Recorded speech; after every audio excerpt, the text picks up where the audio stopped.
सारी शक्ति निरर्थक है, जो काम किसी के आ न सके।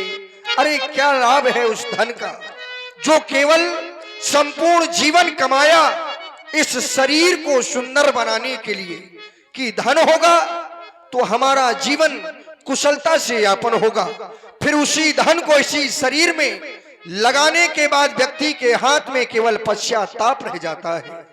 इसलिए राजमंत्री, व्यक्ति की शोभा सुंदर वस्त्र आभूषणों से नहीं, यद्यपि व्यक्ति की शोभा तो इस संसार में चरित्र से मानी गई है, और जिस व्यक्ति का चरित्र पक्ष अच्छा है वही व्यक्ति समाज में प्रशंसनीय होता है, वही व्यक्ति समाज में सराहनीय होता है, उसी व्यक्ति का यश होता है, उसी का वैभव होता है। और जो व्यक्ति अपने चरित्र से गिरजाया करता है उसका जीवन धन यश वैभव होने के बाद भी समाज में निंदनीय हो जाता है। सो राजमंत्री, व्यक्ति का जीवन ही निरर्थक हो जाता है। इस संसार में सुंदरता का प्रतीक नारी को बतलाया गया है, इस संसार में सुंदरता का प्रतीक नारी को बतलाया गया है, तो क्या समाज में सभी नारी सुंदर कहलाने के योग्य हैं क्या? नहीं। हमारे मनीषों के द्वारा उत्तर प्राप्त होता है कि नारी का जो विशेष आभूषण होता है वो तो लज्जा होता है, और जिस नारी के जीवन में लज्जा का समावेश नहीं होता वो नारी कभी भी समाज में प्रशंसनीय नहीं हो सकती। यद्यपि परमात्मा ने कितना भी सुंदर स्वरूप दिया हो, लेकिन यदि जीवन में लज्जा का समावेश नहीं है तो वो नारी समाज में प्रशंसनीय नहीं है, शोभनीय नहीं है, सराहनीय नहीं है। हमारे मनीष कहते हैं, नारी की शोभा लाज से है, धिक नारी जिसमें लाज नहीं, ब्राह्मणी की शोभा ज्ञान से है, धिक ब्राह्मण जिसमें ज्ञान नहीं। ब्राह्मण वही प्रशंसनीय है, वही सराहनीय है जो वेदों का पठन पाठन करने वाला हो, अपनी सद्बुद्धि से इस समाज का कल्याण करने वाला हो। और राजमंत्री, राजा की शोभा नीति से है, धिक राजा जिसमें नीति नहीं, क्षत्रिय की शोभा धर्म से है, धिक क्षत्रिय जिसमें धर्म नहीं। इसलिए राजमंत्री, हम राजा होने के साथ साथ एक क्षत्रिय भी हैं, और क्षत्रियों का विशेष धर्म होता है कि धर्म की रक्षा करना। और यदि हमारी समाज में किसी को किसी प्रकार का कोई कष्ट है तो हमारा जीवन ही व्यर्थ है। इसलिए हम चाहते हैं कि हमारी समाज की कुशलता कही जाए, प्रसन्नता कही जाए। महाराज, आप ऐसा क्यों नहीं कहेंगे? क्योंकि आपके लिए तो कहा गया है, महाराज तुम पंडित ज्ञानी, आप ज्ञानी ही हैं। और जो इस राज्य का राजा एक ज्ञानी हो, भला ऐसे राजा के राज्य में यह प्रजा कौन सा कष्ट पा सकती है? अरे जो राजा अपनी इस प्रजा को पुत्र के समान प्रेम करता हो, भला ऐसी प्रजा को भला कौन सा कष्ट हो सकता है? महाराज, हमारी इस अयोध्या में किसी भी प्रकार की कोई कष्ट नहीं है। हर प्रकार से व्यक्ति खुशहाल जीवन यापन कर रहा है। धनशाला, गौशाला, पाठशाला इत्यादि शालाएं सुचारू रूप से चलाई जा रही हैं। यहाँ तक कि अजह और सिंह एक ही घाट में जल पीते हैं। हमारी अयोध्या में हर प्रकार की कुशलता है महाराज, हर प्रकार की कुशलता है। क्यों नहीं राजमंत्री, बजे ताली युगुल कर से, नियम तो ये सदा से है। और यदि ये राजा है प्रजा से, तो प्रजा भी राजा से है। राजमंत्री, राजा और प्रजा एक दूसरे के पूरक माने जाते हैं। लेकिन मैं विचार करता हूं, तुमने हमारी समाज की, हमारे इस राज्य में निवास करने वाले सभी प्रजा प्रवासियों की कुशलता कही राजमंत्री, लेकिन तुमने जो मेरी समाज का दर्शन किया है वो एक बाहरी दर्शन किया है। आपके देखने में हमारी अयोध्या में रहने वाले सभी नर नारी प्रसन्न हैं, क्यों नहीं? सभी को यही दिखाई देता है। लेकिन राजमंत्री, आज मुझे वो समय ज्ञात हो रहा है, वो समय स्मरण हो रहा है, तो हमें आभास हो रहा है कि हमारी इस अयोध्या में निवास करने वाले ये नर नारी अभी पूर्ण रूपेण प्रसन्नता से अपना जीवन यापन नहीं कर रहे। इनके जीवन में भी दुख है, और वो दुख इनका निज दुख नहीं, यद्यपि दुख तो मेरा ही है, क्योंकि ये प्रजा में रहने वाले नर नारी मुझे इस प्रकार से स्नेह करते हैं, इस प्रकार के प्रेम करते हैं कि इन्होंने मेरे दुख को अपना दुख समझ लिया है। क्या राजमंत्री तुम नहीं जानते, हमारी इस अयोध्या में जब भी किसी के गृह में बालक जन्म लेता है, तो अयोध्या में किसी के गृह में बधावे नहीं बजवाए जाते, खुशियां नहीं मनाई जाती, उत्साह नहीं मनाए जाते। उसका केवल एक ही कारण है कि इस अयोध्या के सम्राट के पास कोई संतान नहीं है। और राजमंत्री, ये तो सिद्धांत भी कहता है कि बिना पुत्र नहीं नर गति पावे। यदि व्यक्ति का जीवन गृहस्थ आश्रम में व्यतीत हो रहा है और उसके जीवन में पुत्र नहीं है, तो वो व्यक्ति नर गति को प्राप्त नहीं होता। राजमंत्री, हमारा चौथा पन चल रहा है, लेकिन परमात्मा ने हमें एक भी संतान नहीं दी। बस इसी दुख से हम दुखी हैं और हमारी यह समाज दुखी है। तुम तो जानते हो कि गुरुओं की कृपा से, ब्राह्मणों के आशीर्वाद से हमने संसार में चक्रवर्ती सम्राट का पद प्राप्त किया है। लेकिन राजमंत्री, हमारे मित्र देवराज इंद्र जहां पर हम नित्य जाया करते थे, हमारी महारानी कैकेयी ने पूछा, महाराज आप नित्य कहां जाते हैं? हमने कहा स्वर्ग। महारानी हमारी बात को सुनकर हंसने लगी। कहा, महाराज इस मृत्यु लोक से कोई सदैह स्वर्ग की यात्रा नहीं कर सकता, मुझे विश्वास कैसे हो? तो मैंने कहा, महारानी तुम्हारे विश्वास के लिए मुझे क्या करना होगा? महारानी ने कहा कि मैंने सुना है कि स्वर्ग में एक पारिजात नाम का पुष्प है, यदि आप स्वर्ग जाते हैं तो उस पुष्प को लाकर मुझे दें, तो मुझे विश्वास होगा कि आप स्वर्ग की यात्रा करते हैं। मैं नित्य जाया करता था, मेरे मस्तिष्क से ये बात निकल गई कि महारानी ने मुझसे पुष्प मांगा था। आधा मार्ग मैंने तय किया, लेकिन जैसे ही बात स्मरण में आई, मैं पुनः अपने मित्र देवराज की सभा के लिए वापस लौट गया। जब देखा तो राजमंत्री, वो दृश्य देखकर मेरा हृदय फट गया, मेरे हृदय के टुकड़े टुकड़े हो गए। मैंने देखा कि जिस स्थान पर मैं बैठा था, उस स्थान को एक सेवक गंगा जल दुग्ध आदि से पवित्र कर रहा था। मैंने सेवक से पूछा कि सेवक, केवल इसी आसन को पवित्र क्यों करवाया जा रहा है? उसने उत्तर दिया, महाराज क्या आप नहीं जानते, इस सिंहासन पर अयोध्या का सम्राट राजा दशरथ बैठता है और उसके एक भी संतान नहीं है। जिस स्थान पर निपुति बैठ जाता है, वो स्थान भी अपवित्र हो जाता है। बस यही दुख हमारे जीवन का है, और जब ये दुख है तो आज जाकर अपने श्री गुरुदेव भगवान के चरणों में मैं इस दुख को प्रस्तुत करूंगा। अवश्य ही आज के दरबार को यहीं पर विसर्जन किया जाए। हम गुरु सदन जा रहे हैं। गुरु ग्रह गयब तुरंत महिपाला,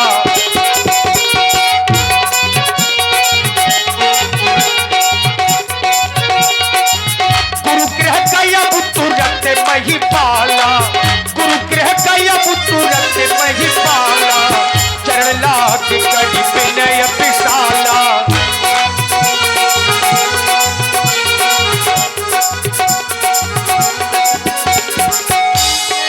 निज दुख सुख सब गुरु ही सुनायो, निज दुख सुख सब गुरु ही सुनायो, कहीं वशिष्ठ बहु विधि समझायो।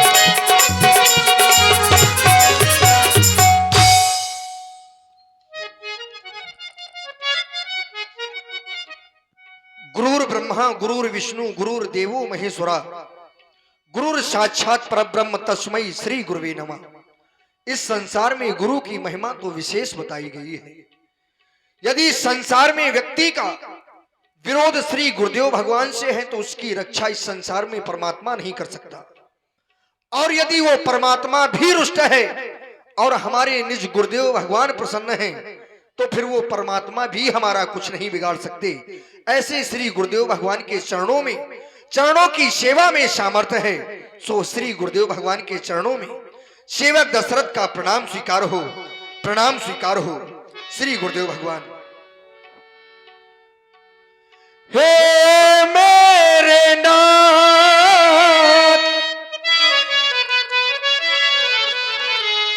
हो मेरे नाथ स्वीकार कीजिए दशरथ का ये सती सत नमन।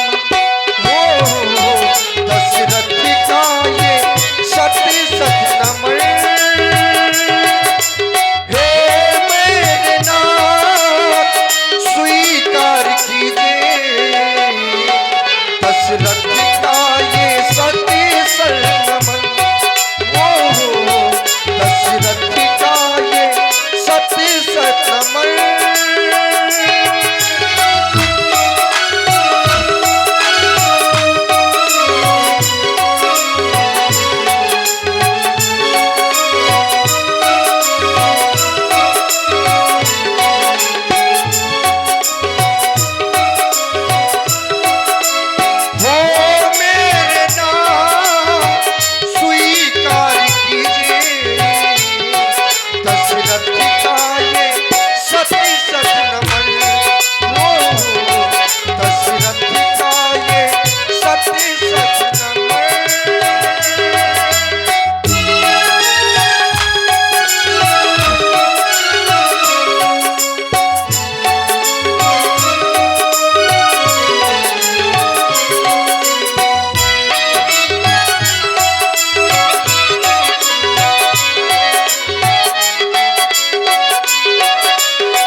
रथ का ये सत्य सच नमन।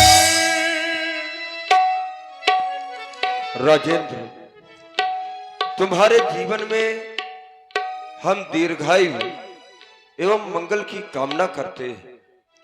यद्यपि मैं देख रहा हूं तुम्हारे मुखमंडल को, तुम तो वीर सुधीर धुरंधर देवा, तुम वीर हो और ऐसे सुधीर भी हो जिसने साधु समाज सदा तुम सेवा, जिसने जीवन पर्यंत साधुओं की सेवा की हो। और साधुओं की सेवा, संतों की सेवा कौन करता है? जो धर्मात्मा होता है, जो धर्मशील होता है। और जो धर्मशील होता है उसके जीवन में तिम सुख संपत्ति बिन ही बुलाए, धर्मशील पही जाहि शुभाई। यद्यपि वो धर्मात्मा धर्मशील कामना नहीं करता कि मेरे पास सुख और संपत्ति आए, लेकिन ठीक उसी प्रकार से सुख और संपत्ति उस धर्मशील व्यक्तित्व के पास पहुंच जाती है जिम शरितन जल निधि महु जाही, तद्यपि ताहि कामना नाही। जिस प्रकार से समुद्र कभी ये आशा नहीं करता कि ये जो छोटी छोटी नदियां हैं ये आकर के मुझ में मिले, लेकिन वो छोटी छोटी समस्त नदियां क्रमशः समुद्र के ना चाहने के बाद भी समुद्र में जाकर के शांति प्राप्त करती हैं, वहां विलीन हो जाती है।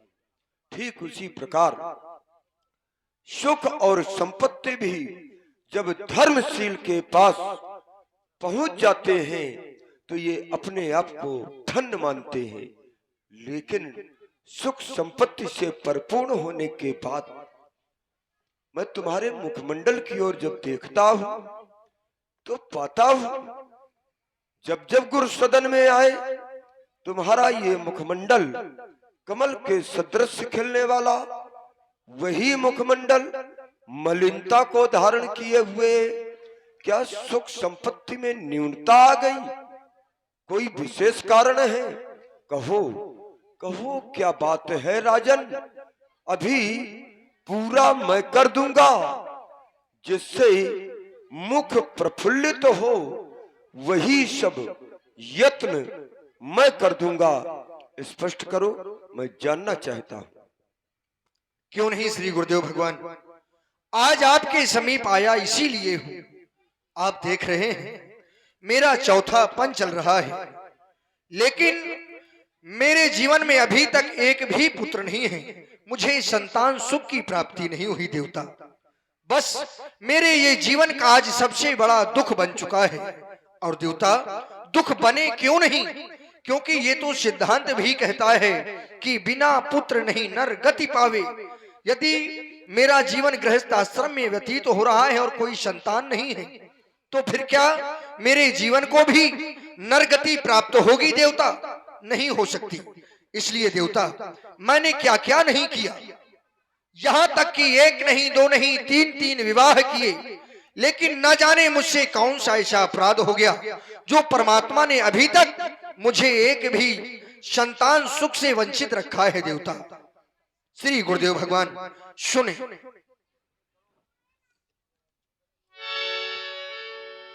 गुरुदेव वो तीन विवाह किए, फल उसी का मिला अभी भी नहीं है। चौथा पनिया ने वाला हल कमल अभी तक खिला नहीं है। चौथा पनिया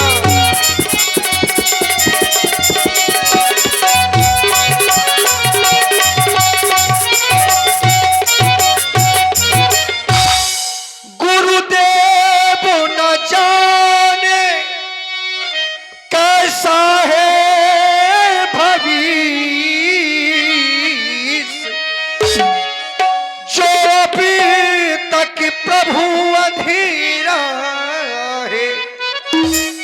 देवता मैं निर्बल होता जाता हूँ, मैं निर्बल होता जाता हूँ, ये प्रबल दुखी ने घेरा है। मैं निर्बल होता जाता हूँ, ये प्रबल दुखी ने घेरा। और देवता आप तो जानते हैं इस संसार में वो मेघ भी कहां सुशोभनीय होता है, जिसमें बूंद भर जल ना हो। फिर वो वृक्ष चाहे जितना सुंदर हो, वो वृक्ष भी संसार में प्रशंसनीय नहीं होता, जिसमें खाने योग्य फल ना हो। देवता वो मेघ कहां शोभा पाता, जो जल ही में संपन्नी न हो। वो वृक्ष कहां शोभा पाता, जिसमें न एक भी फल हो।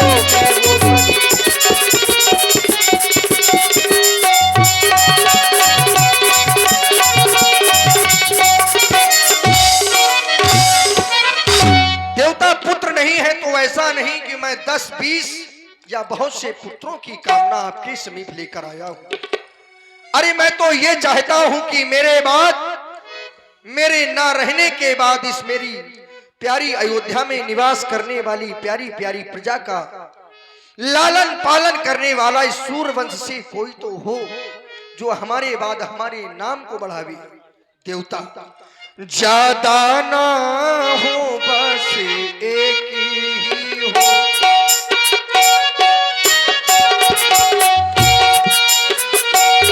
ज्यादा ना हो, बस एक ही हो।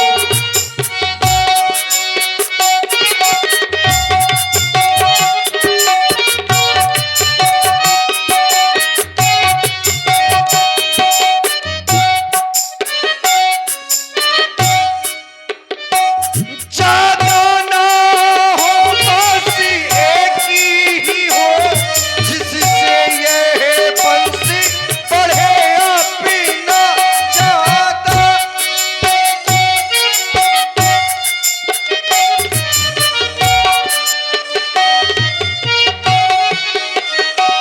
ज्यादा ना हो, बस एक ही हो, जिससे यह पंछी बढ़े अपना।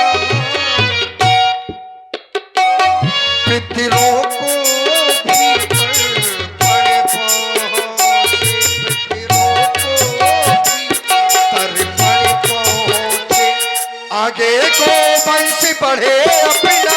पितरों को भी तर्पण पहुंचे।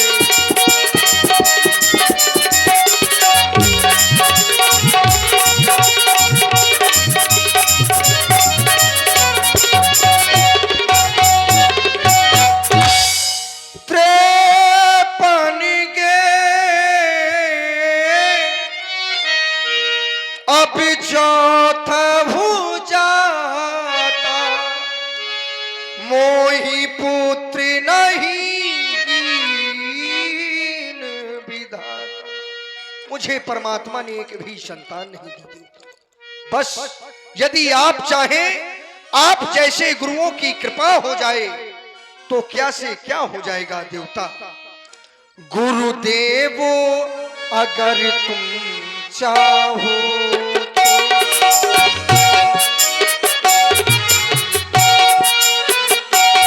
गुरुदेवो अगर तुम चाहो तो, सरिता भी समंदर हो जाए।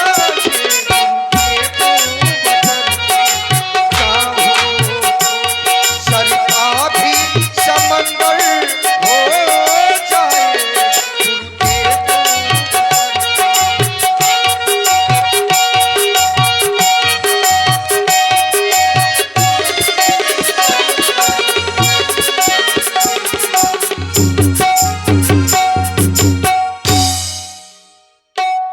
श्री गुरुदेव भगवान, बस मैं यही चाहता हूं